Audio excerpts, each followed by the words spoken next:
Thank you very much, Liesl. Of course, you're talking the Black Swan. I thought you were talking about Nassim Taleb, who wrote that book about the Black Swan theory. You know, an event is a surprise, but in hindsight, you can kind of make sense of it and yada, yada, yada. Anyway, I'm with Warren Wilkinson. We're talking, last week we talked about what erodes and what creates wealth. This week we're talking about the foundations of wealth, hence the Jenga game there. But just before we went on air, we were talking about the definition of success. Warren, Yeah. how do you define that? Morning, Mike. Yeah, thanks for having me. You know, I like the definition that John Maxwell gives, which is success is not necessarily what we have or what we're able to show with that Lamborghini or that fancy house. It is doing the right thing every day, consistently, will lead to a compounding event, which is eventually success for whatever that is for you. Yeah. Okay. Well, obviously, failure is the converse, doing the wrong things every day. Well, let's use that in this morning's discussion, doing the Yes. right thing every day. We're talking about the foundations of wealth this morning. Yeah. What do I do right every day to build a solid foundation?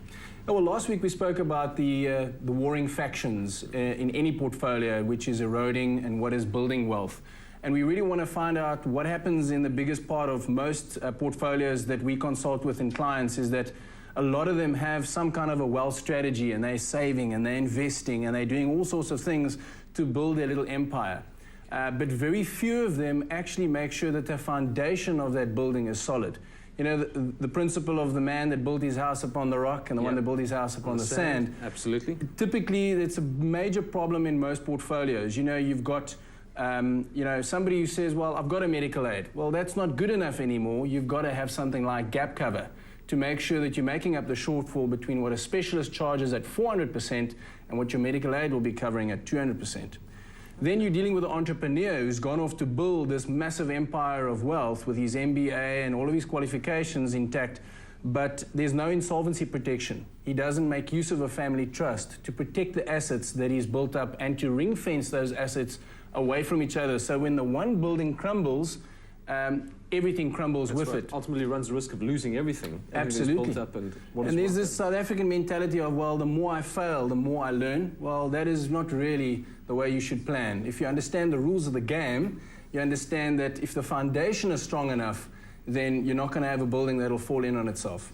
Okay, well, give me the basic building blocks then of a good solid foundation. What should I have as a basis when it comes to doing this? Oh, wait, You see, Michael, Okay. what did I say about that foundation? Yeah, you're so right, man. Okay. Well, Mike, just getting to that, I think looking at the priorities of making sure that those things that are eventually are going to eat into your wealth strategy are dealt with first. Okay. So I encourage my clients to spend as little as possible in making sure that they've got appropriate income protection, that they've got the right disease cover and appropriate life cover in their portfolio.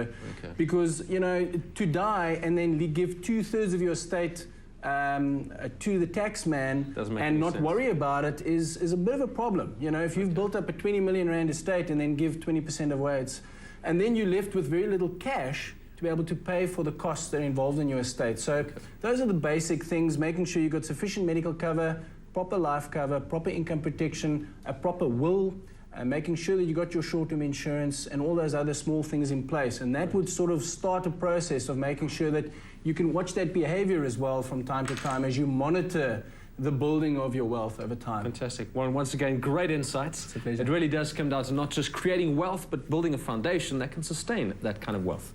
Warren Wilkinson, right here on Expresso. Up next, flights and traffic with Kia, only after the break.